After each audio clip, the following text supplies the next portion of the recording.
Good morning, everyone, and welcome to today's ALIGN-CCUS webinar on annual near-term deployment of integrated capture facilities and cluster development. Before we get started, I would like to go over a few items so you know how to participate in today's event. Next slide, please. You have joined the presentation today using your computer speaker system by default. If you would prefer to join over the telephone, just select telephone in the audio pane and the dial-in information will be displayed. Next slide.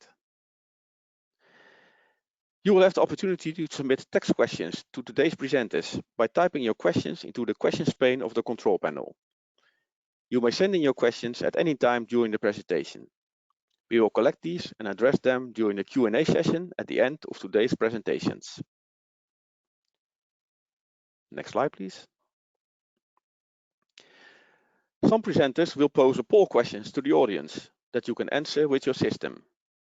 You need to click on your preferred answer and press submit. You have a few seconds to answer these questions. This webinar will be recorded and you can watch it back on our website, ALIGN-CCUS.eu. Next slide, please. Hello, I'm Peter van Os. I'm working as a Senior Project Manager at TNO and I'm the coordinator of the ALIGN project.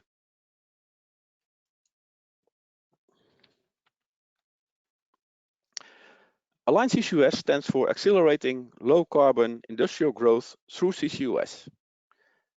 ALIGN-CCUS is a project within ACT. ACT means Accelerating CCUS Technologies. The current ACT projects are funded by the participating countries and the EU through Horizon 2020. The countries involved in ALIGN-CCUS are Romania, Germany, United Kingdom, Norway, and the Netherlands. This is the 7th webinar for ALIGN-CCUS. All webinars have been recorded, so you can watch it online through our website, ALIGN-CCUS.eu. Also, other information about the project can be found there, and you can subscribe for the ALIGN-CCUS newsletters that will be sent out regularly, addressing interesting topics of the project. This particular webinar is focused on the work on capture processes in ALIGN-CCUS. Next slide, please. Today we have the following agenda. First, Hanne Kvamsdal will give a short introduction of the topic. Then Juliana Monteiro will present on the guidelines for emission controls developed within ALIGN-CCUS. After this, Georg Wiechers will speak about the guidelines for effective solvent management. And the last presentation is from Thor Mejdell on the guidelines for the de-risking process dynamics and control. I would also like to introduce Susana Garcia. She is our task leader of the work package related to benchmarking and cost drivers for CO2 captures. Susana will participate in the questions and answer session at the end of the webinar. I would now like to introduce Hanne Kvamsdal. Hanne is working at SINTEF industry as a senior research scientist. Okay, Hanne, go ahead with your presentation. Thank you, Peter. Good morning. My name is Hanne Kvamsdal, and I'm a senior research scientist in SINTEF Norway. I'm the work package leader of work package 1 in this project, and this work package deals with integrated capture facilities and cluster development for near-term deployment. As Peter said, I will now present an overview of the work package and what we are doing. Next slide, please.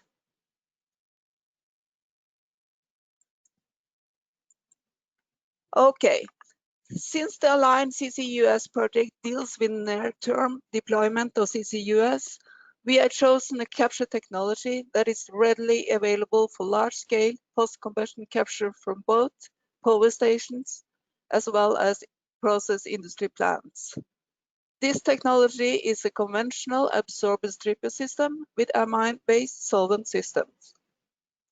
Unlike previous projects in which we focused on solvent and process development, we have in this project focused mostly on operational issues.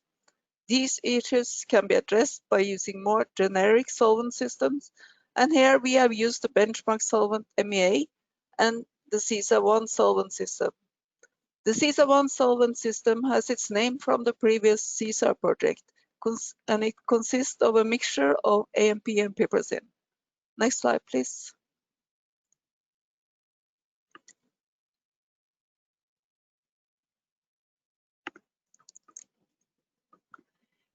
In the project, we have done a lot of testing in pilots, experimental work in labs, as well as modeling, development, and simulation. The 4 pilots we have been using are quite different in terms of size and complexity, and also the type and length of test campaigns have been different for the different pilots as indicated in this table. The largest pilot is the TCM pilot located at the Mongstad refinery at the west coast of Norway. In this pilot, we tested only the CCUS solvent system for a medium length of time. At the smaller pilot located at RWE coal-fired power station in Niederhausen in Germany, we have conducted a really long-term testing of both solvent systems. Both the Tiller facility in Trondheim and the PACT facility in England are smaller pilots. In the Tiller facility, 2 short test campaigns were conducted with the CCUS solvent system, and the focus was on dynamics and testing of an advanced control system. In the PACT facility, the focus was on MEA only, but with a higher concentration than the benchmark. Work package 1 is divided into 3 technical tasks and 1 task which addresses specifically the cost associated with the operational issues, as well as the cost of CO2 capture using this type of capture technology. I will now give you an overview of the different tasks. Next slide, please. The first task is about emissions of amine and amine degradation products. The idea here is to establish measures for cost-efficient control of emissions to reduce solvent losses and avoid emissions of harmful species. Furthermore, we wanted to obtain a thorough understanding of the aerosol growth and how it can be contracted. So with that in mind, we conducted several activities as listed here. You will get more details about this and the results from Juliana Monteiro from TNO afterwards. Next slide, please. The second task is about solvent management. The idea here is to improve the understanding of the cause of solvent degradation and how to control it to maintain optimal solvent quality and minimize solvent consumption. In addition, we also wanted to demonstrate advanced solvent monitoring tools. Examples of activities are listed here, but as for task 1.1, you will get more details about this and the results from Georg Wiechers from RWE later on. Next slide, please. The third task is about dynamics and control. The idea here is to de-risk process dynamics and control by demonstrate reliable and efficient control structures for flexible and cost-efficient operation. Furthermore, we want to establish emission control strategies to keep the emission below legal permit for certain flexible operational scenarios. Again, I have listed here some examples of activities, but as for the 2 previous tasks, you will get more details about this and results from my colleague Thor Mejdell at SINTEF later on. Next slide, please. The last task is about benchmarking and cost drivers. The idea here is to establish a new cost-efficient benchmark capture process based on the CCUS solvent system and establish guidelines for optimal design of integrated CO2 capture processes. Furthermore, we will scale up novel emission countermeasures and estimate cost of preventing emissions from large-scale applications and optimize large-scale design and highlight major cost drivers and potential cost reduction. So far, we have established guidelines for capture plant design and cost methodology.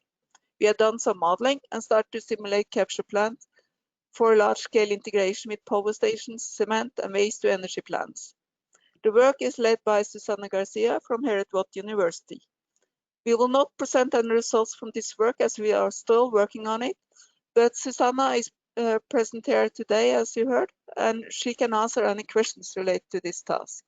So with that, thank you very much for your attention. And now Juliana Monteiro will talk about emission control. Thanks. Thank you, Hanne. Good morning, everyone. So I'm Juliana Monteiro, working as a scientist at TNO. I'm talking about how to control emissions in absorber-based CO2 capture plants. So next slide, please. So I would like to actually start my talk by posing a question to the audience. And the question is, do you believe that Amine emissions are an obstacle for the implementation of CO2 capture by chemical absorption? So you'll have now some seconds to think about it and answer simple or either yes or no.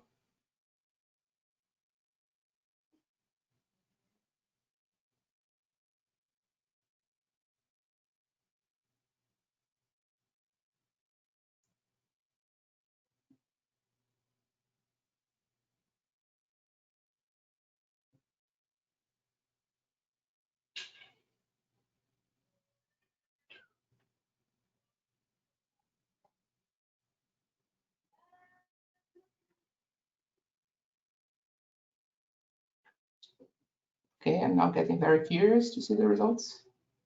We've got 80% of participants have voted. I'll leave it for a few seconds more for those to make up their mind and make a choice, and then we'll show the results. Yeah, perfect, thank you.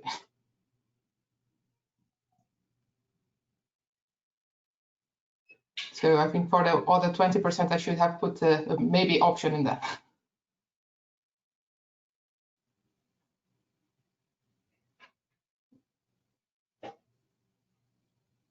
So we now have 85% of attendees voted, and well over a minute that we've given for that. So I'll close the poll and show the results. That's 90% now. Thank you very much for participating.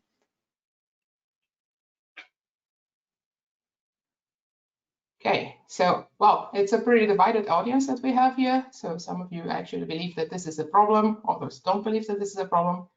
I'll try to, well, I'll talk about what we've done in ALIGN and what are our findings, and then maybe some of you will change your mind by the end of the talk, and hopefully towards the no answer, but let's see about that. Okay, so next slide, please. Okay, so there are three sources of amine emissions from a plant. So amine can be emitted as volatile components, so if they are in the vapor phase, and they can be emitted also in the liquid phase, either as aerosol-based emissions or entrainment.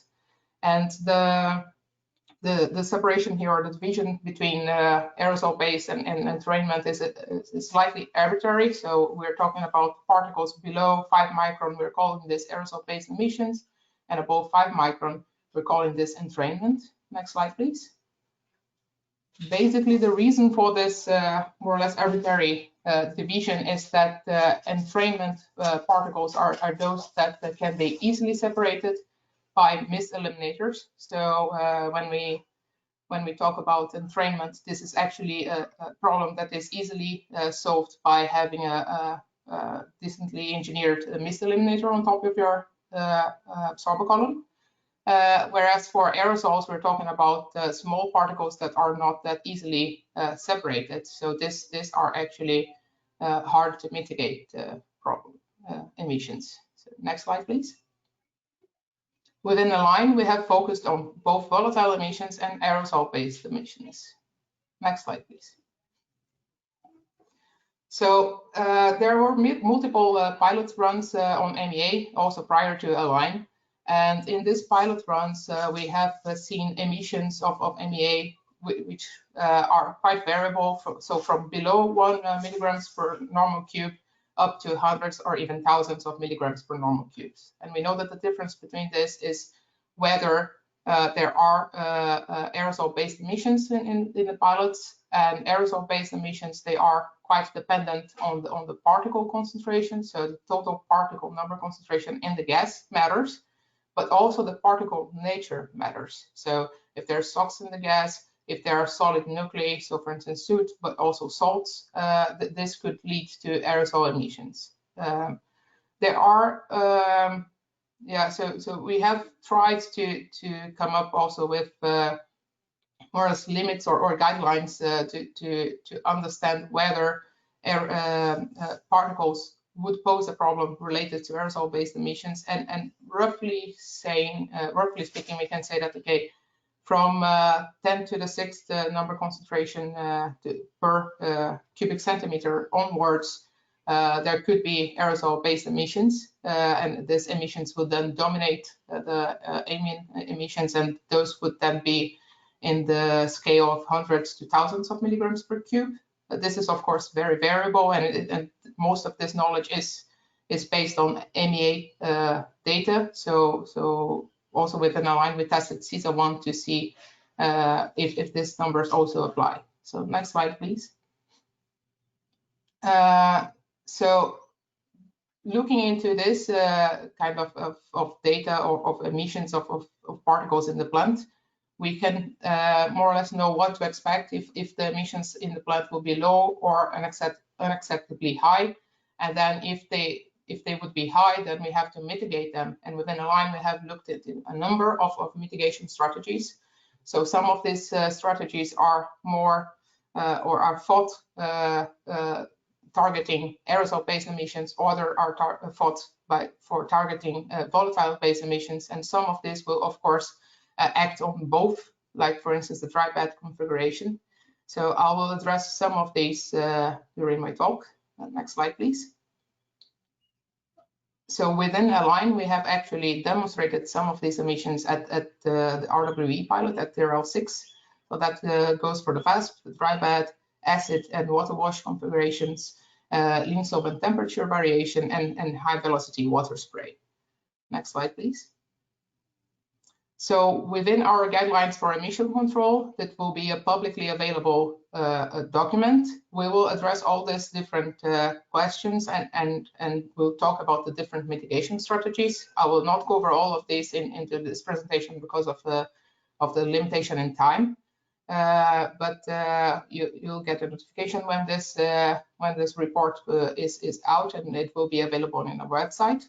And there we'll discuss test results and also the mitigation strategies, including the cost analysis that is currently being done as part of test 1.4.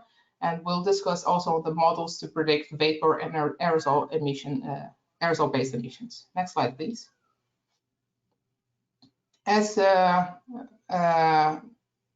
bit of a taste of what could be also found in that guideline report, I'll show here some data that we have obtained, or some results that we have obtained with a lab scale VASP unit. So the VASP is quite controversial aerosol mitigation technology. So it has been shown before to lower emissions depending on the composition of the gas, but also to increase emissions. So what we wanted to see here is to evaluate what is the actual effect of the VASP, and if we can then understand when it could be efficient. So first thing is we've done tests with ambient air, where we only include some CO2 in the gas, then run this gas through the VASP and then through an absorber column. And if the VASP is on in this case, then we see that some of the particles are removed at higher voltages, and this leads to lower MEA emissions. So, but with ambient air, of course, we have very little particles available, so in concentrations of 10 to the 4th maybe. When we actually add sulfuric acid aerosols to the gas, the VASP was also an effective measure into reducing the MEA emissions. So, so most of these aerosol particles were removed, and because of that, the aerosol-based emissions were reduced. Next slide, please. However, when we increased the voltages to an even higher number, then the ultrafine particles were formed and MEA emissions went up again. And moreover, when we had SO2 or NO in the gas, then the MEA emissions increased upon increasing VASP voltage. So we can see very clearly from this tests that the VASP will have different effects in different gas compositions. So the conclusion is that while the VASP may be applicable in some specific gas compositions and situations, that it's not a universal answer to lowering aerosol-based emissions. Next slide, please. Yes, so the efficiency will be linked to the gas composition and the particle nature. Yes, next slide, please. So As a summary, for mitigation strategies for volatile emissions, we have looked into water wash, acid wash, and dry bed, and emissions measured over long-term campaigns at RWE plant showed that the MEA emissions can be kept quite low, so below 5 milligrams per normal cube, even when the solvent is degraded. And for CCUS, the emissions are higher for A and B, so in the order of magnitude from 40 to 60 milligrams per normal cubes, and for piperazine it's lower than that, so lower than 10 milligrams per normal cubes. So there's need, of course, to optimize the design and the operation of the water wash and the acid wash to mitigate these emissions. And in general, we have also identified that there is a gap in the knowledge there, because the models that we have, the thermodynamic models that we have, are not validated with lab data under water wash conditions. So these models are actually being extrapolated, and the accuracy of the models is actually unknown. So there's still room to investigate more regarding volatile emissions. The next slide, please.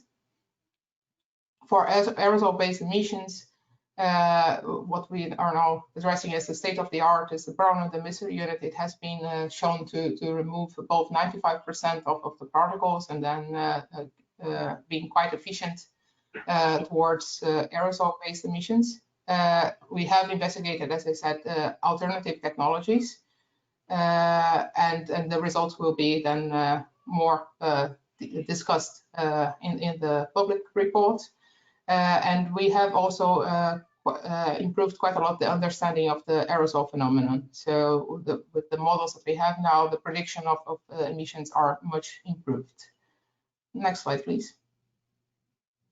So just to finish my presentation, I would like to actually answer my own question. So I actually believe that aerosol emissions are not an obstacle for the implementation of CO2 capture by chemical absorption. We know the causes of emission, and there are countermeasures in place that can be utilized to lower these emissions.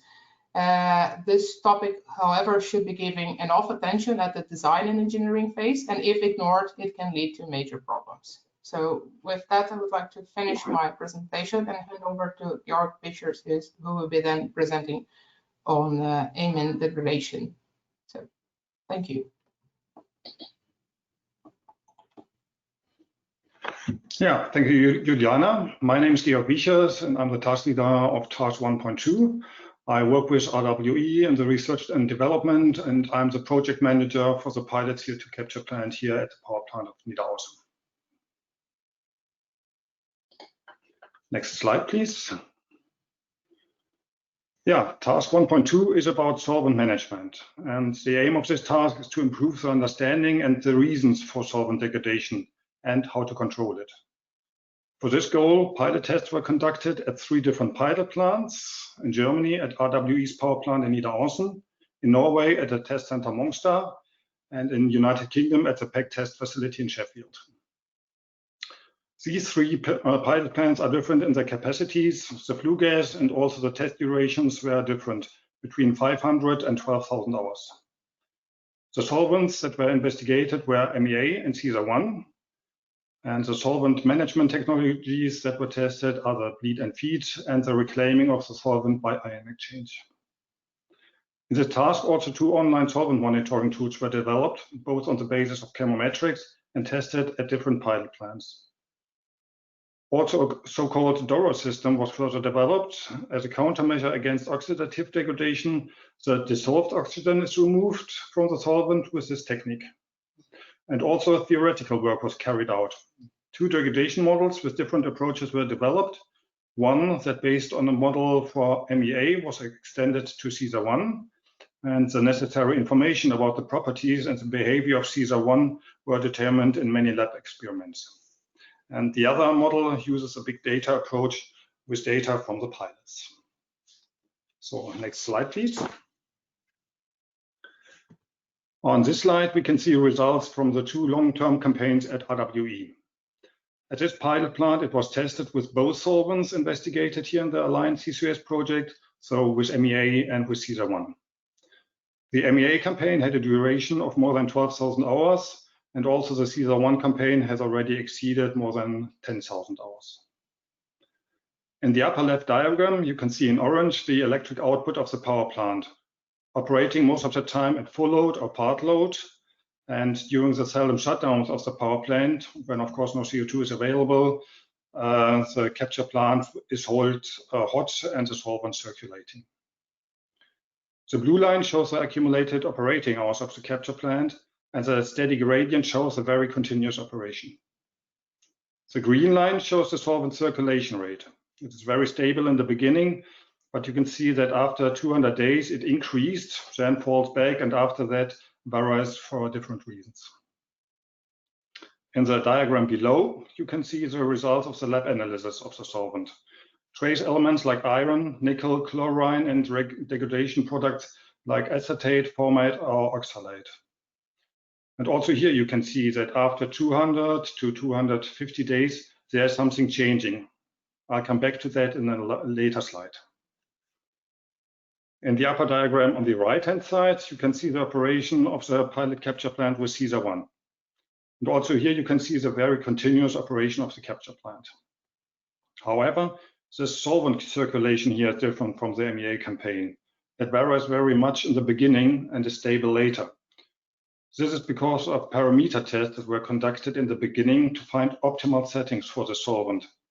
And this parameter testing wasn't necessary with MEA because MEA was already been tested at Niederaußem in a previous campaign. The diagram below again shows the solvent analysis here for CESA 1, and the difference to MEA is visible very clearly. Even after 10,000 hours of operation, the concentration is very stable and at a low level. Next slide, please. Here we can see again the degradation behavior of MEA. In the beginning, the concentrations were very low and increasing only slowly. This is also reflected in the color of the solvent. You can see it starts as a clear colorless liquid, very slowly getting yellowish. But then a change of the color increases, the solvent getting brown, nearly black. After 250 days, degradation really started to accelerate. In yellow, you can see the specific solvent consumption calculated for three different durations of the campaign. Of course, these values increase, taking into account the accelerated degradation. We will see later how this compares with tests at other capture plants. I also want to mention that some years ago, there was a previous campaign with MEA in Niederaußem. Also in this campaign, after a phase of very slow degradation, an accelerated degradation was observed. So this is a confirmation of this degradation behavior of MEA. Here we decided in the phase of the increased degradation to test the countermeasure, the so-called bleed and feed. The idea behind this is that if you can keep special compounds in the solvent below a certain threshold value, the degradation is only slowly increasing. Here the test was to reduce the iron concentration below 10 milligrams, because iron is seen as a catalyst for degradation. Therefore, most of the solvent was drained, but purposely not all of it, and then the plant was filled with fresh solvent. With a mixture from fresh and degraded solvent, the capture plant was started again. The iron concentration was 7.3, so it was below the threshold. But here you can see that the degradation started again very rapidly. After only 76 days, the test was repeated, draining even more of the degraded solvent to get a lower iron concentration. Actually, the concentration was 5.3 milligram, but again, after the restart, the solvent degraded very fast. So the conclusion is that with bleed and feed, no stable linear degradation regime could be achieved here. Next slide, please.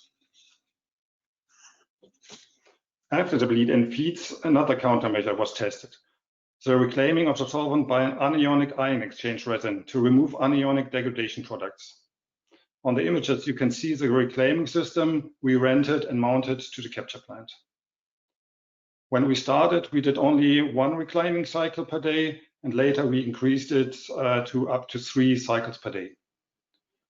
With the reclaiming the anionic degradation products, here, for example, the acetate can be stabilized. So this result confirms that reclaiming by ion exchange is an applicable countermeasure to reduce the concentration of degradation products. But the downside is that by flushing and regeneration of the ion exchange resin, there will be solvent losses and additional waste streams. So also this must be considered very carefully. Next slide, please. This slide shows the effect of another measure on degradation. This test was done as part of the launch project. In contrast to the countermeasures mentioned before, this test was done with CESA-1 and not with MEA. When the capture plant was started to operate with CESA-1, the active carbon filter and the particle filter of the capture plant were bypassed to see the effect when activating it later. On the images, you can see the development of the colors of the solvent, slowly changing from clear to light yellow in the first 200 days. But then the color slightly changed into more dark yellow, light brownish. This also corresponds to the lab analysis, where for the first time after that duration, there was an increase of the iron concentration. Please remember that the degradation was very low for CESA-1. To make the changes visible, the scales in this diagram are stretched in comparison with the other diagrams. So when we observed the change of the color, we got the filters into operation. The carbon filter just for a few hours, the particle filter continuously. So this is indicated by the red and the blue bars in the diagram and as well in the images. With the activation of the filters, the color changed back into light yellow and the iron concentration decreased. About a month later, the color changed again into brownish and the active carbon filter was brought into now continuous operation. Again, the color brightened up and the iron as well as the nickel concentration, they stabilized. But what we also see is that the organic compounds in the solvents are not so clearly affected by the filters. So the progression isn't stopped here. Next slide. This last slide gives you an overview of the results regarding solvent consumption and compares it with other test campaigns. So what you can see is that usually the duration of testing campaigns is below 2,000 hours. So testing campaigns with more than 10,000 hours, like the two conducted here in the ALIGN-CCUS project in Niederaußen, are really outstanding.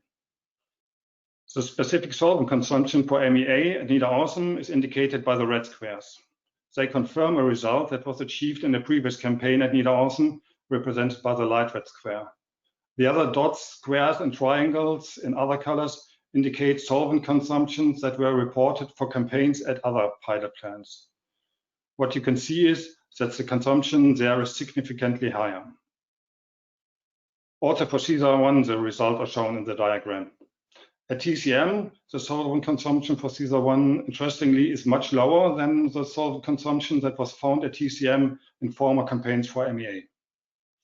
At Niederaußen, the CESA-1 consumption is in, let's say, the same range as for MEA. It is lower in the long run, taking into account the accelerated degradation phase that we saw for MEA. So to summarize, we can say that we found that for MEA, the nonlinear degradation behavior was confirmed. The role of trace elements like iron for degradation has to be reconsidered. We found that bleed and feed is no practically applicable countermeasure. The use of an active carbon filter stabilizes trace elements like iron. The ion exchange is an applicable degradation countermeasure, but has some downsides. And the last finding I would like to mention is the low degradation of CESA-1 after more than 10,000 hours of operation. And with this, I would like to thank you for your attention and hand over to Thor.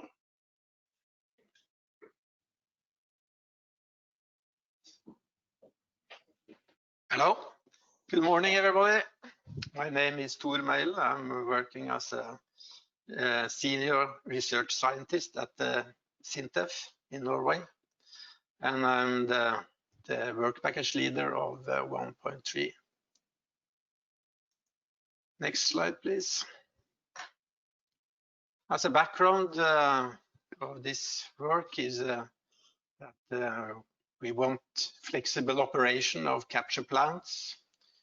Power plants, both natural gas and coal, needs to be more flexible and operate dynamically due to the penetration of the renewables, intermittent energy, and these plants needs to stabilize the electric grid and also have a variation in the output due to electrical changes in the spot prices.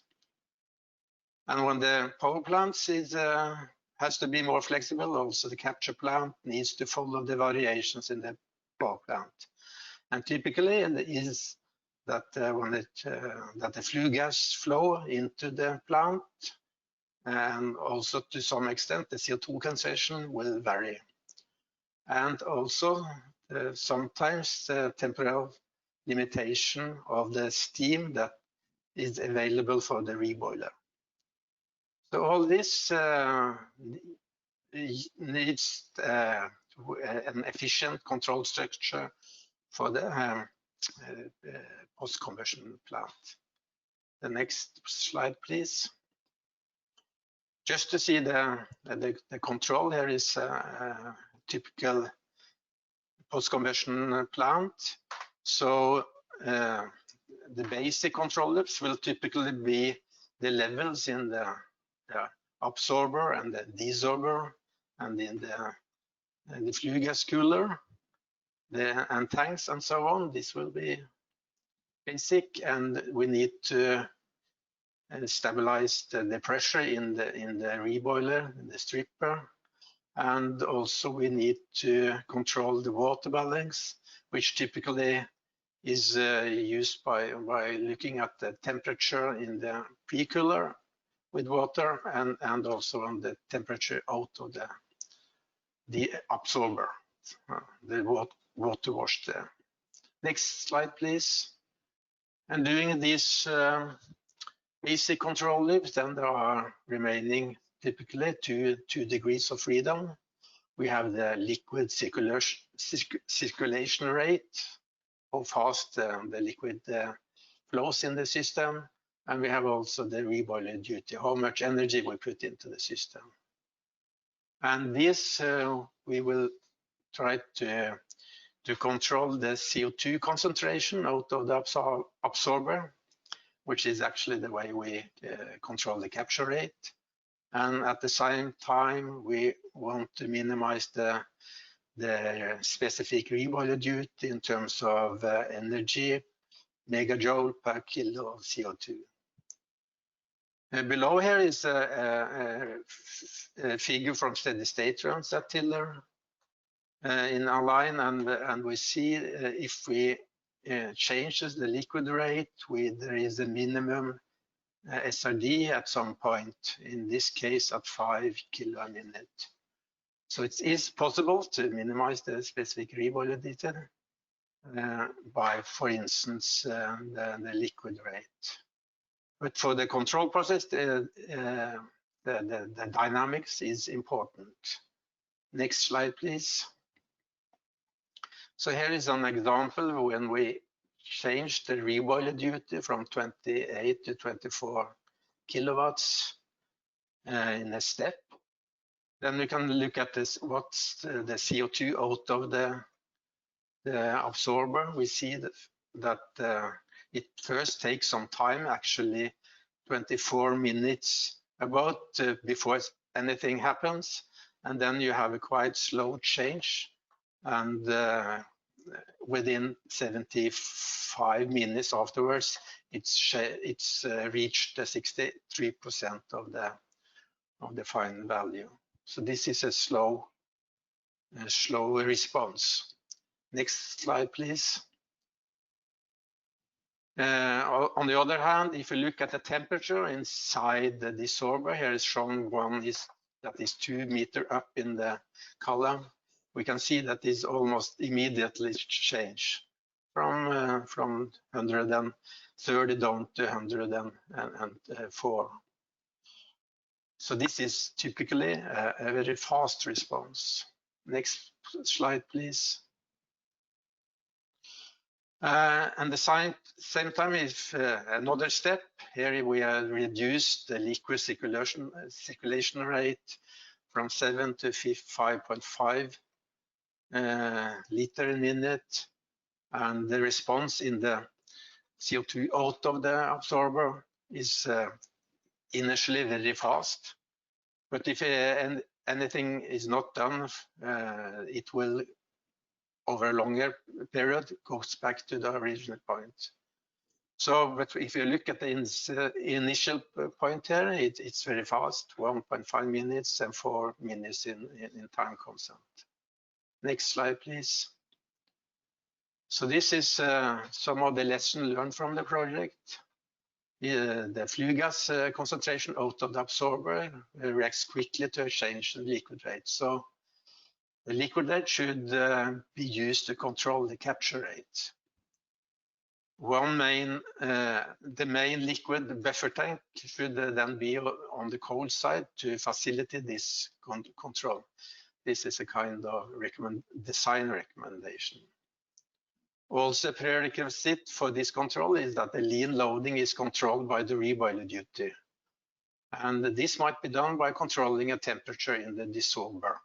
That is sensible for reboiler changes. To obtain the minimum SRD with large differences in the plant, we have found during the project that a non-linear model predictive control has been very useful. Next slide, please. So this is a sketch of a non-linear model predictive control. This is something we have cooperated with a firm called Cybernetica, and which has been providing the software. We have worked together with NTNU and Cybernetica with a model and the system here. And the principle is that all manipulated variables and measured disturbances goes both to the dynamic model and the plant, and it's compared, the output is compared afterwards. And an estimator and other things can update the model. And then you have this minimization or optimization algorithm that minimize the object function. In our case, we want to keep the capture rate and minimize the energy. And this for large variation in feed flow and CO2 disturbances. Next slide, please. Here's an example where from the test runs, we start with 90% capture rate. The set point is chased up to 95, then up to 98, then up to 99, and then go back to 95. We see that the actual CO2 concentration out is followed that set points very well. Next slide, please. And here is the specific reboiler duty. It's almost keeping the same. It's increasing a little bit, of course, since it is higher purity, and then it goes back to the same value almost. Next slide, please. Here is a disturbance in what's first in the CO2 concentration in. This goes from 11 up to 4.5. And then after some time, we have the flue gas inlet flow changing from 160 up to 200. This affects also the flue gas concentration and then go back again. Next slide, please. We see the capture rate is keeping as a set point at 90% very well most of the time. Some minor deviation is there. And also the energy efficiency is quite good, and the average is very fine. Next slide, please. So the questions now is what should one choose, an PID controller or a non-linear model predictive control? In the Octavius project, which was a project before for ALIGN, we tested with two PID, with the CO2 out of the absorber was controlled by the liquid rate, and the temperature in the dissolver was controlled by the reboiler duty.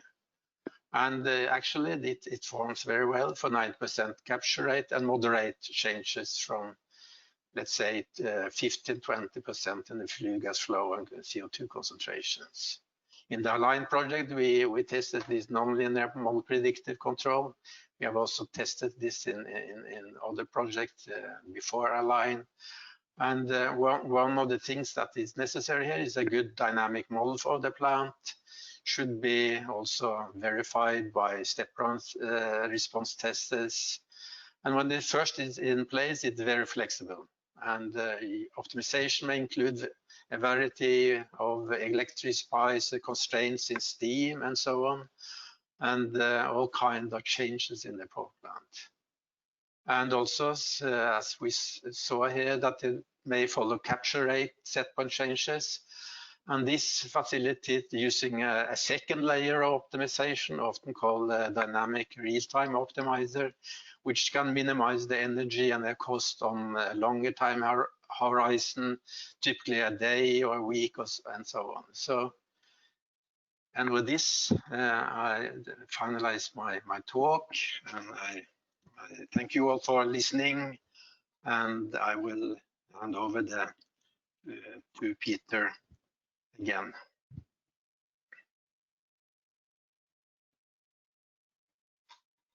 Yes, okay, thank you, Thor, for this presentation. And of course, big thanks to all the presenters.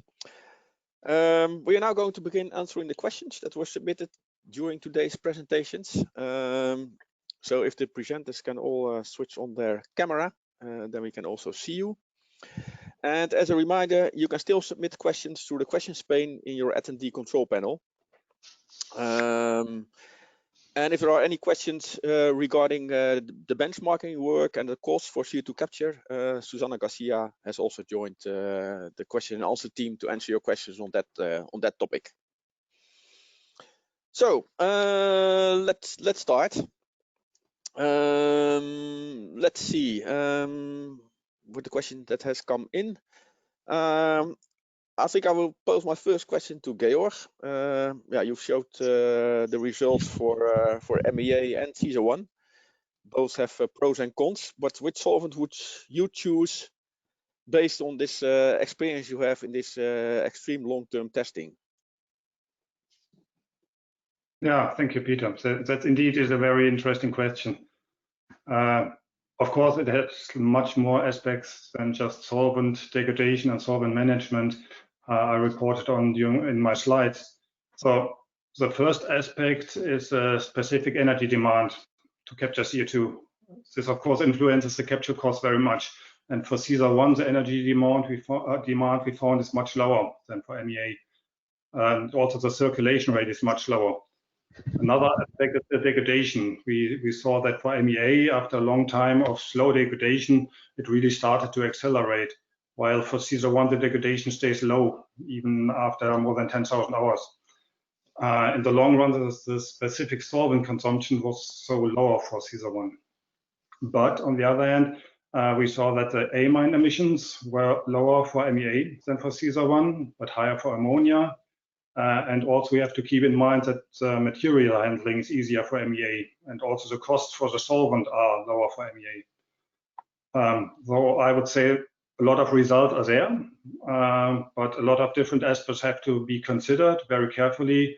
And so to find the best solution for your specific plant site, you have to consider that very carefully. Okay, thanks, Georg. I now have a questions regarding the cost of CO2, so I will pose that to Susana. And I don't know if you have already an answer for this because the work is still ongoing. But it says roughly how much euros per ton is it to capture CO2 from different industries? So I think we're looking at different industries for the cost calculations. And what is the percentage of the cost for CO2 capture in the whole CCUS chain? Can you shine some light on that? Thank you, Peter. Yes, I'm afraid I haven't got any numbers, any specific numbers for that question, because we are still in the process of conducting the study and all the techno-economics. And yes, we are looking at 3 different plants, because of course the cost will depend on the plant you are looking at.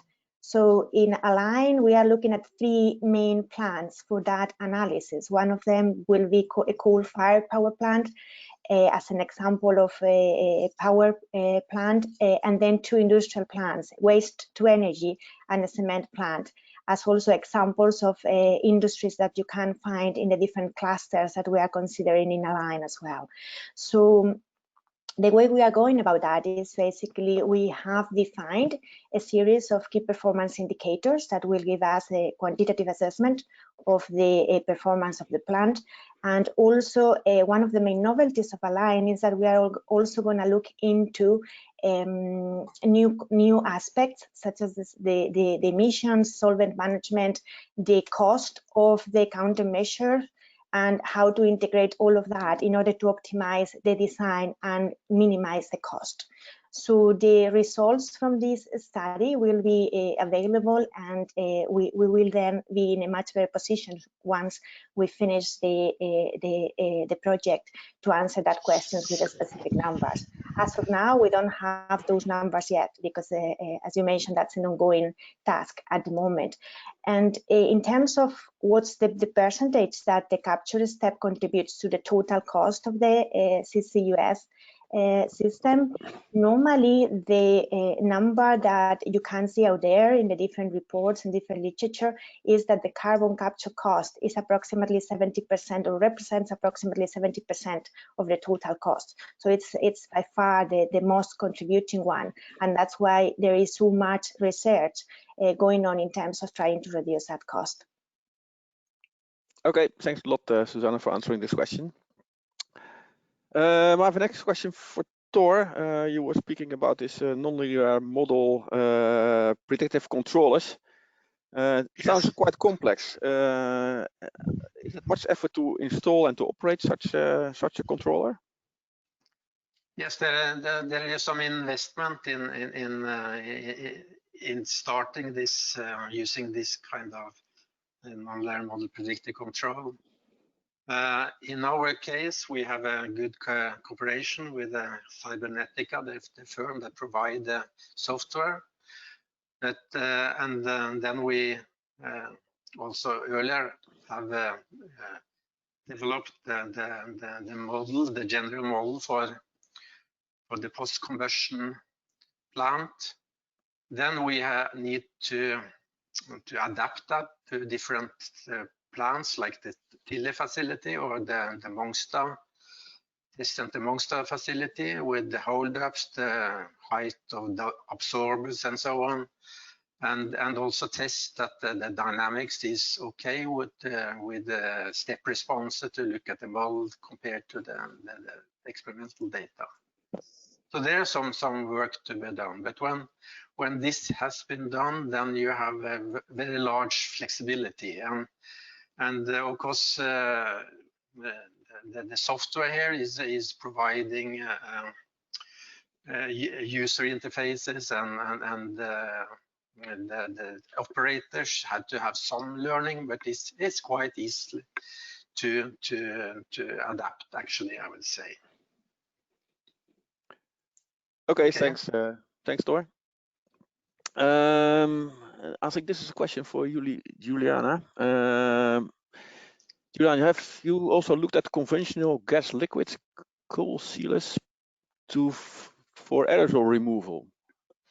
Coal sealers, I think I speak it right. Coalescers, I think. Yeah. Coalescers, okay, yeah. Yes. Yeah.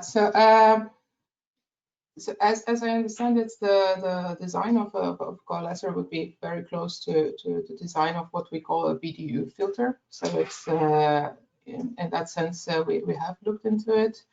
The coalescers that I know of are for used in the oil and gas industry. So the pressure range operation is a little bit different, but in general, this kind of equipment works by bulk coalescers, basically, so that the particle will impact into the fibers of a filter and coalesce in that.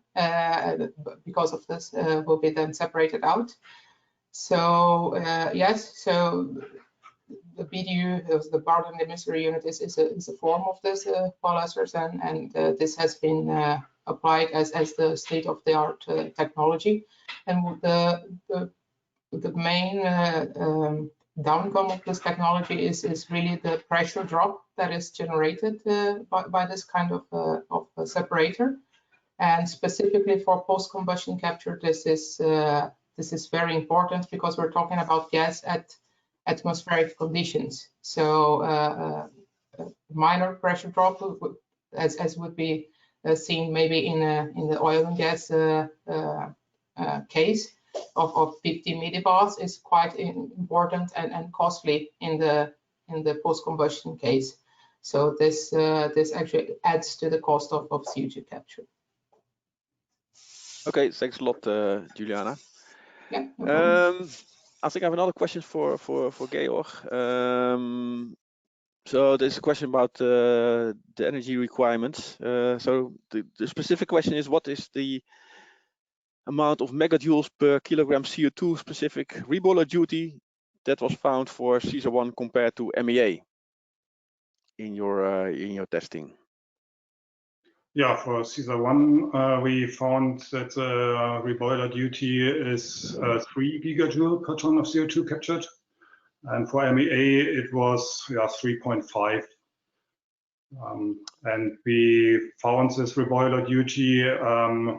Our flue gas flow is 1,500 kilogram per hour, and the circulation rate for MEA, it was 4,000 kilograms per hour, and it was much lower for CCUS. It was more 2,500 kilograms per hour.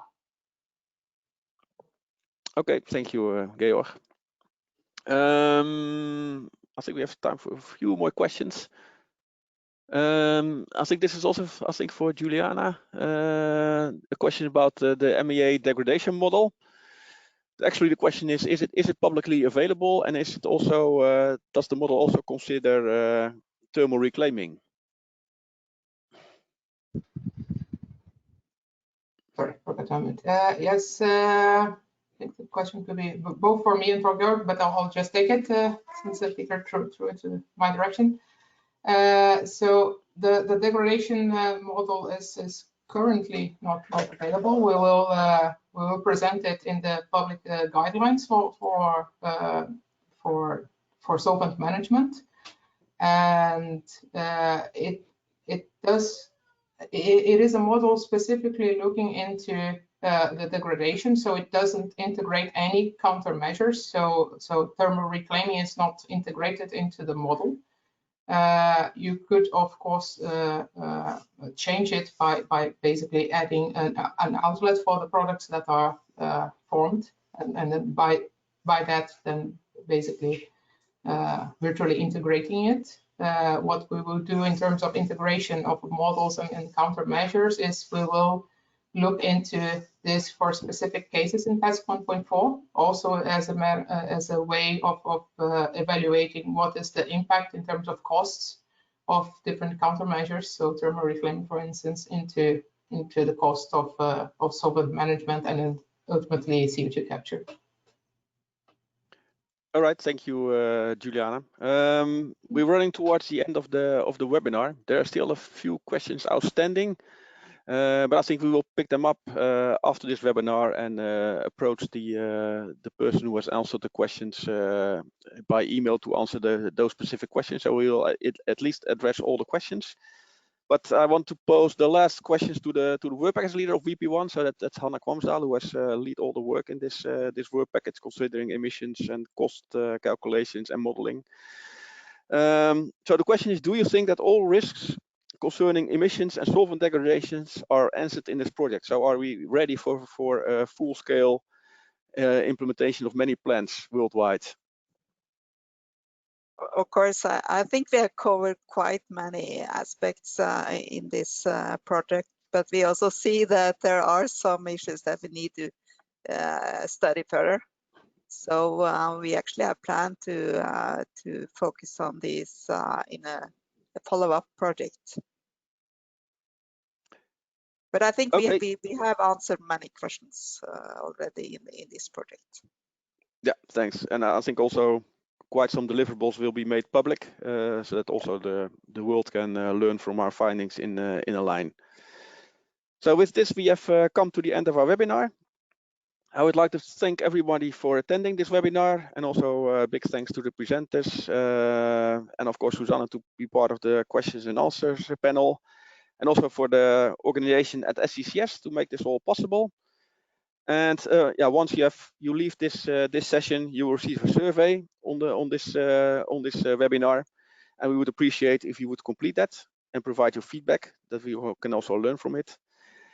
And you will also receive a follow-up email within 24 or 48 hours with a link to view the recording of today's webinar, which will also be presented on our website.